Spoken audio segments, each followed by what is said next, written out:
인도네시아가 한국의 KF-21 보라매 개발 사업에서 사실상 등을 돌리는 순간 세계 방산 시장은 한순간에 술렁이기 시작했습니다. 동반자로 불리던 국가가 등을 돌렸다는 사실보다 더 충격적이었던 것은 그들이 선택한 대안이 한국에게도 낯설지 않은 경쟁국의 전투기였다는 점이었습니다. 한국이 8조 원 이상을 투입해 완성한 차세대 초음속 전투기 개발은 지금까지 단 한순간도 순탄했던 적이 없습니다. 그러나 이번만큼 명확하게 배신이라는 단어가 떠오른 순간도 드물었습니다. 한국이 기술을 공유해 주었고 개발 부담금까지 대폭 감면해 주었음에도 인도네시아는 전혀 다른 방향으로 움직였고 결국 한 전투기 구매 계약이라는 극적인 결정을 외부에 공개했습니다. 이 장면은 많은 이들에게 단순한 방산 계약을 넘어 한국이 감수해야 했던 외교적 신뢰 균열로 비춰졌습니다. 인도네시아가 이를 통해 얻은 실익은 명확했습니다. 공동개발이라는 명분을 유지한 채 부담금 삭감과 기밀 유출 혐의 무혐의 결정을 동시에 얻어내고도 결국 자신들의 협상력을 극대화하기 위한 새로운 카드를 선택한 것입니다. 게다가 그 금액은 한국과의 계약에서 아끼던 비용에 비하면 비교조차 되지 않는 규모였습니다. 전투기의 성능과 생산 일정, 그리고 자국 내 도입의 정치적 이득까지 고려했을 때 인도네시아는 스스로에게 그러나 문제는 이 모든 과정에서 한국이 보여준 신뢰와 협력에 대한 성의는 철저히 무시되었다는 점이었습니다. 방산업계에서는 이미 인도네시아가 부담금을 장기간 미납한 것 자체가 리스크로 지적되어 왔고 이제는 그 우려가 현실이 된 셈입니다. 더 큰 문제는 이 상황이 단지 양국 간 신뢰의 문제에 그치지 않는다는 점입니다. KF-21 개발에 인도네시아 국기가 조종석 옆에 새겨진 것은 단순한 장식이 아니라 공동개발의 상징이었습니다. 그러나 지금 그 표식은 상징이 아니라 오히려 굴욕이라는 비판까지 나오고 있습니다. 인도네시아가 감면된 부담금마저 완납할지조차 불확실한 상황에서 한국은 남은 비용을 자체적으로 떠안아야 할 가능성이 높아지고 있습니다. 이대로라면 고작 몇억 원만을 지불한 인도네시아가 역대급 전투기 개발 사업의 공동개발국으로 이름을 올리는 기막힌 상황이 펼쳐지는 것입니다. 하지만 이 사건이 한국에게 위기만을 의미하지는 않습니다. 이는 동시에 한국의 기술력과 전투기 산업의 위상이 어디까지 도달했는지를 보여주는 강력한 신호이기도 합니다. 인도네시아가 선택한 칸 전투기와 한국의 KF-21이 앞으로 국제시장에서 직접적으로 맞붙게 될 가능성은 매우 높습니다. 만약 이 경쟁에서 KF-21이 우위를 점한다면 이번 사태는 오히려 한국의 방산 자립과 기술력 우위의 상징적인 전환점으로 기록될 것입니다. 이미 다수의 전문가는 인도네시아의 이번 결정이 한국의 KF-21 수출 전망에 단기적인 흔들림을 줄 수는 있지만 장기적으로는 오히려 더 큰 기회를 만들어줄 수 있다고 분석하고 있습니다. 이제 한국은 배신이라는 단어에 휘둘릴 필요가 없습니다. 오히려 이런 혼란 속에서도 개발을 이어간 KF-21의 기술적 완성도와 그 잠재력은 더욱 명확하게 드러나고 있습니다. 한국은 이미 독자 전투기를 개발할 수 있는 세계 소수 국가의 반열에 올라섰으며 앞으로는 누구의 부담금이나 협조에 의존하지 않아도 되는 독립적인 방산 강국으로 자리 잡아가고 있습니다. 그리고 바로 이 지점에서 인도네시아의 선택은 단기적 유불리를 떠나 장기적 전략 안목의 부족이라는 평가를 피하기 어려워 보입니다. 세계는 지금 한국의 행보를 주목하고 있고 KF-21은 이미 단순한 기술 개발을 넘어 국가 전략 그 자체로 진화하고 있습니다. 인도네시아의 돌발적인 결정으로 국제사회가 술렁이고 있는 가운데 뜻밖의 방향에서 새로운 움직임이 포착되었습니다. 바로 인도입니다. 한국을 방문한 인도 공군 참모총장의 일정이 철저히 비공개로 유지되었음에도 불구하고 중국 언론이 이를 먼저 대대적으로 보도했다는 사실은 단순한 정보 유출이 아니라 지역 안보 정세의 미묘한 긴장감을 드러낸 사건이었습니다. 중국이 이토록 빠르게 대응한 이유는 명확했습니다. 인도가 KF-21 도입을 검토하고 있다는 신호가 확인되는 순간 남아시아와 동아시아의 전략 균형은 단숨에 흔들리기 때문입니다. 실제로 인도는 최근 몇 년간 중국과 국경 분쟁을 겪으면서 기존 전투기 전력의 한계를 절실히 깨닫고 있었습니다. 특히 라팔 전투기가 중국산 전투기와의 대치 과정에서 기대만큼의 우위를 확보하지 못한 사실은 인도 전략 당국자들에게 큰 충격이었습니다. 당시 전면전이 벌어지지 않았기에 외부에 상세하게 알려지지 않았을 뿐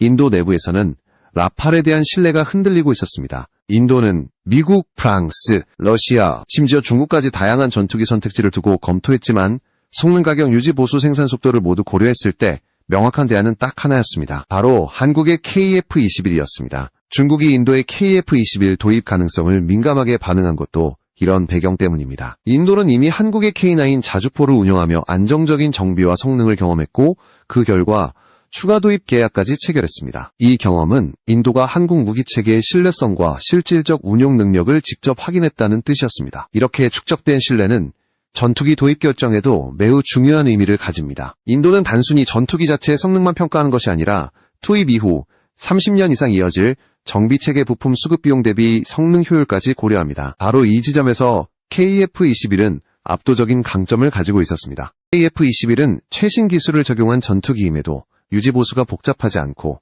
부품 생산이 안정적이며 무엇보다도 한국이 단기간 내 대량 생산과 납품을 해낼 수 있다는 점이 인도에게는 전략적 장점으로 작용했습니다. 미국산 전투기는 뛰어난 성능에도 불구하고 납품 지연이 잦고 러시아산 전투기는 제재와 부품 공급 이슈가 심각하며 중국 전투기는 신뢰도와 껍데기뿐인 스펙 논란에서 자유롭지 못합니다. 반면 한국의 KF-21은 실전 투입 이전부터 이미 각국의 시험평가에서 뛰어난 성능을 보여주었고 성능 대비 가격 경쟁력까지 갖추고 있어 인도의 요구 조건을 거의 완벽하게 충족시키고 있었습니다. 인도 정부 내부에서는 이미 200기 이상의 전력이 추가 필요하다는 분석이 나오고 있으며 이는 단순한 숫자가 아니라 인도가 미래 전력 구성을 완전히 재편하려는 의지를 반영합니다. 인도는 지금까지 자국산 전투기 개발을 시도했지만 실전 투입 가능한 수준의 성능을 확보하지 못해 전략적 공백이 생긴 상황입니다. 따라서 인도는 외국 전투기를 도입하더라도 성능과 실전, 신뢰도가 확보되지 않으면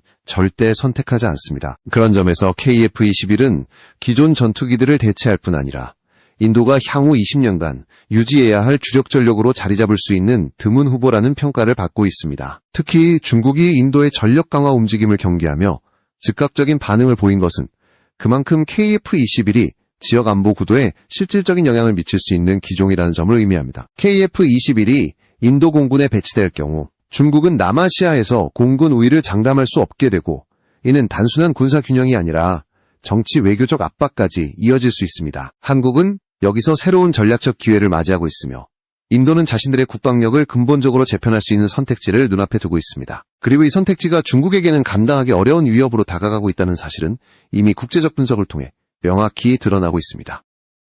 한국의 KF-21 전투기 개발은 단지 새로운 전투기를 하나 만든다는 의미를 넘어 국가전략 체계 전체를 다시 쓰는 과정이었습니다. 특히 이 전투기가 해외 수출 시장에서 얼마나 큰 잠재력을 갖고 있는가는 이미 여러 전문가가 공통적으로 지적하고 있는 핵심 포인트입니다. 세계 방산 시장은 최근 몇 년간 급격하게 변화하고 있으며 전쟁과 분쟁의 빈도가 증가하면서 각국은 전력 공백을 최소한의 시간 안에 채울 수 있는 전투기를 절실히 찾고 있습니다. 이때 전투기의 성능만큼 중요한 것이 바로 납품 속도와 유지 보수 체계입니다. KF-21은 바로 이 지점에서 압도적인 경쟁력을 확보했습니다. 한국은 군용 항공기 생산 경험이 길지 않음에도 불구하고 이미 T-50과 FA-50을 통해 명확한 신뢰를 얻었습니다. 불과 10년도 안 되어 7개국에 200대가 넘는 국산 항공기를 수출했다는 사실은 한국이 얼마나 빠른 생산 능력과 우수한 정비체계를 갖추고 있는지를 그대로 증명하는 사례입니다. 이 실적은 세계 방산업계가 한국을 더 이상 신생 제작국으로 보지 않는 이유이기도 합니다. 그리고 이러한 토대 위에서 탄생한 KF-21은 FA-50과는 비교할 수 없을 정도의 성능을 갖고 있음에도 불구하고 생산 공정을 간소화하고 조립 효율을 극대화한 덕분에 매우 빠른 양산이 가능하다는 평가를 받고 있습니다. KF-21의 해외 수출은 이미 여러 지역에서 촉각을 곤두세우고 있는 상황입니다. 동남아 전반에서 한국 무기 체계에 대한 신뢰가 빠르게 쌓이고 있으며 중남미 국가들 역시 가격 대비 성능과 납기 속도라는 조건에서 KF-21을 주목하고 있습니다. 유럽 일부 국가들까지도 KF-21의 시험평가 기록과 무장 통합 능력에 관심을 보이며 자체 전력 공백을 빠르게 채울 수 있는 대안으로 검토하고 있습니다. 특히 블록2 형 개발이 예정대로 진행되고 있고 실전 운용 평가와 양산 일정이 안정적으로 맞춰지고 있다는 점은 국제시장에서 KF-21의 신뢰도를 더욱 끌어올리고 있습니다. KF-21이 현재 블록1 기준에서 이미 보여준 성능은 기대 이상이었습니다. 고기동성 전투 능력뿐만 아니라 항공전자 장비의 완성도까지 전문가들에게 높은 평가를 받았고 블록2 단계에서는 스텔스 성능을 강화하는 데 초점을 맞추고 있어 한국 전투기의 발전 속도는 사실상 세계 최고 수준이라는 말까지 나오고 있습니다. 문제는 미국산 엔진이 탑재되어 있어 수출 통제 범위에 대한 예측이 쉽지 않다는 점이지만 인도의 경우 이미 미국산 무기를 대규모로 운영하고 있는 국가이기 때문에 이런 제약은 크게 작용하지 않을 것으로 분석됩니다. 실제로 미국은 전략적 파트너십을 고려했을 때 한국과 인도의 협력에 강하게 제동을 걸 가능성이 낮다는 것이 국제 전문가들의 공통된 평가입니다. 특히 인도가 KF-21을 대량 구매할 경우 이는 단순한 수출 계약을 넘어 한국의 전투기 산업이 세계 시장에서 완전히 새로운 단계로 진입하는 결정적인 분기점이 됩니다. 인도는 세계에서 가장 큰 무기 수입국 중 하나이며 동시에 주변국과 장기간의 군사적 긴장을 겪고 있는 국가입니다. 이런 국가가 KF-21을 선택하는 순간 다른 여러 국가들의 구매 결정에도 직접적이고 강력한 영향을 미칠 수밖에 없습니다. 필리핀, 사우디, UAE, 이집트, 폴란드, 루마니아 등 이미 관심을 보이고 있는 국가들이 줄줄이 계약을 이어갈 가능성도 충분합니다. 이러한 맥락에서 KF-21은 단순한 전투기가 아닌 글로벌 방산 시장의 판도를 변화시킬 잠재력을 가진 기종으로 평가되고 있습니다. 각국이 요구하는 전술적 조건과 정비 환경은 서로 다르지만 KF-21은 유럽, 미국 국산 무기까지 폭넓게 통합할 수 있는 유연성을 갖추고 있어 운용국이 원하는 구성을 정확하게 맞출 수 있다는 강점을 가지고 있습니다. 이는 기존의 미국, 러시아, 유럽 전투기들이 가지지 못한 결정적인 경쟁력이며 한국이 후발주자임에도 불구하고 예상보다 빠르게 세계 시장의 중심으로 떠오르고 있는 이유입니다. 결국 KF-21의 가치는 단순한 스펙보다 운용 효율성과 전략적 유연성에서 더욱 돋보이며 이것이 바로 여러 국가가 본격적인 도입 결정을 앞두고 긴밀하게 분석하고 있는 핵심 요소입니다. KF-21의 기술적 성과가 세계적으로 주목받는 이유는 단순히 기체 성능 때문만이 아닙니다. 실전에서 전투기의 진정한 가치는 바로 무장 통합 능력과 그 무장의 신뢰성에 달려 있습니다. 아무리 뛰어난 기동성을 지녔다 해도 적을 타격할 수 있는 무장을 갖추지 못한다면 그 전투기는 전장에서 의미를 잃습니다. 한국은 그 사실을 누구보다 잘 알고 있었고 때문에 KF-21 개발 과정에서 가장 핵심적으로 추진한 부분이 바로 공대공과 공대지 무기체계의 국산화였습니다. 이 노력은 이미 가시적인 성과를 드러내며 주변국들의 시선을 한층 더 집중시키고 있습니다. 한국은 공중발사형 단거리 공대공 미사일과 장거리 미사일을 동시에 개발하며 KF-21이 독자무장을 탑재하고 운용할 수 있도록 기반을 다졌습니다. 이 과정에서 등장한 한국형 단거리 미사일은 지난 몇 년간 시험 발사에서 안정적인 성능을 보여주었고 장거리 유도무기 개발 역시 마무리 단계에 접어든 상황입니다. 특히 이 유도무기 체계는 KF-21의 AESA 레이더와 연동되어 실전에서의 탐지 추적 교전 능력을 극대화할 수 있도록 설계되어 있습니다. 한국이 이처럼 적극적으로 국산 무장을 확대하는 이유는 단순한 기술 자립을 넘어 방산 주권 확보라는 국가적 전략과 맞닿아 있습니다. 이미 KF-21은 유럽의 대표적 공대공 무기인 미티어를 탑재하며 세계적으로 검증된 장거리 요격 능력을 갖추었습니다. 미티어는 램제트 기반의 고출력 추진 방식을 사용하는 미사일로 사거리 전 구간에서 속도를 유지하며 표적을 끝까지 추적하는 독보적 능력을 지니고 있습니다. 또한 단거리 요격 임무에서는 독일산 아이리스티를 사용하며 높은 명중률과 기동성을 확보했습니다. 처음 미국이 AEAM 계열 미사일 공급을 주저하며 견제의 움직임을 보였지만 한국이 자체 무장과 유럽 무장 통합 능력을 증명하자 미국 역시 더 이상 KF-21 무장을 가로막을 명분을 잃게 되었습니다. 이 순간부터 KF-21은 세계에서 가장 폭넓은 무장 선택지를 활용할 수 있는 전투기 중 하나로 자리 잡기 시작했습니다. 해외 무기를 단순히 도입하는 것이 아니라 자국 기술로 만든 장거리 공대지 유도 무기를 KF-21에 통합하는 프로젝트를 본격적으로 진행했습니다. 한국형 타우러스는 최소 사거리 500km 이상으로 추정되며 고정밀 관통 능력을 갖춘 벙커버스터 계열 무기입니다. 이 유도 무기가 실전 배치된다면 KF-21은 전개 즉시적의 핵심 지휘시설 또는 지하 벙커를 원거리에서 정밀 타격할 수 있는 능력을 갖추게 됩니다. 아직 상세 재원은 공식 발표되지 않았지만 현재까지 공개된 시험 상황을 보면 한국형 타우러스 개발이 계획대로 순항하고 있다는 평가가 지배적입니다. 또한 한국은 KF-21에 탑재할 전략적 공대지 미사일인 철룡 개발을 가속하며 주변국의 긴장감을 한층 더 높이고 있습니다. 철룡은 약 800km 이상의 사거리가 추정되며 일부 분석에서는 장차 사거리 1000km 이상을 목표로 할 가능성도 제기되고 있습니다. 속도는 마하 7 수준으로 평가되며 스텔스 설계가 적용되어 탐지 회피 능력이 매우 뛰어난 것으로 알려져 있습니다. 이러한 무기가 KF-21과 결합할 경우 한국 공군은 장거리 정밀 타격 능력을 비약적으로 확대하게 되며 이는 중국을 포함한 주변국들에게 즉각적인 경계 요인이 됩니다. 특히 최근 중국의 제-20 전투기 사고가 잇따르며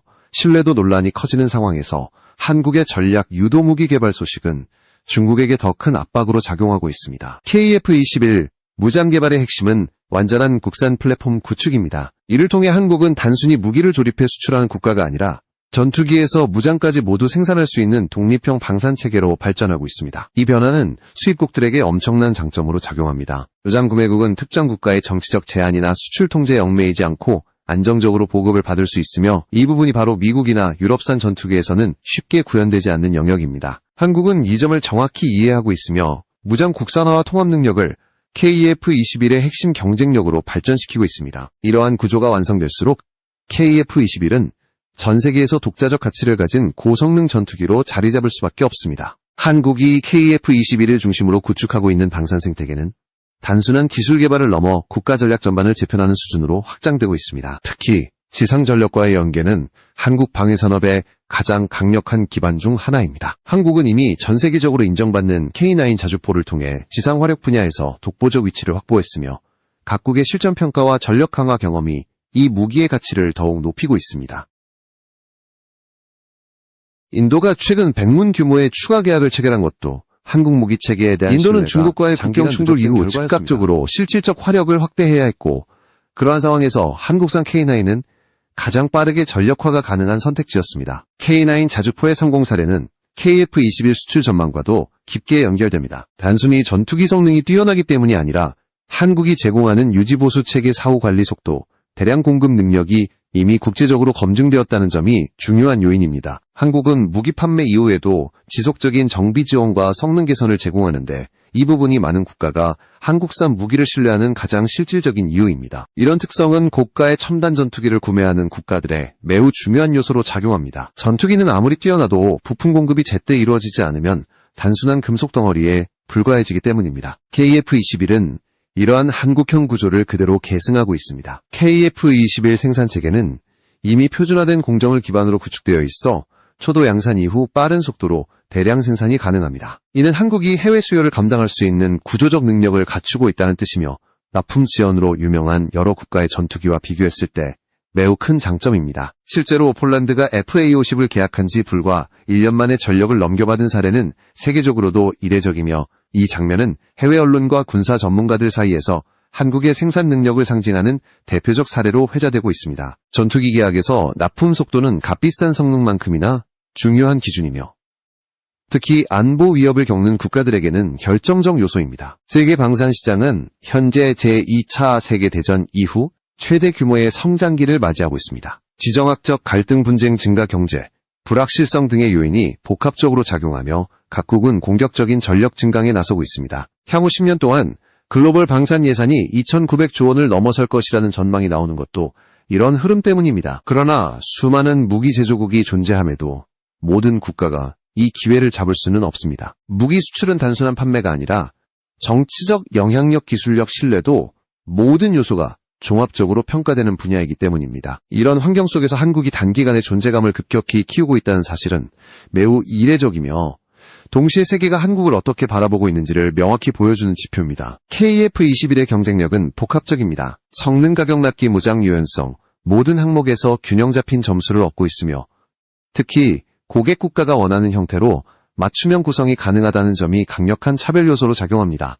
예를 들어 미국산 전투기는 최첨단 기술을 탑재했어도 수출 통제와 제한이 많아 특정 지역 분쟁이나 정치적 상황에 따라 도입 자체가 불가능해지는 경우가 빈번합니다. 반면 한국은 상대적으로 자율성이 높고 긴밀한 협력 체계를 기반으로 수입국의 요구를 유연하게 반영할 수 있습니다.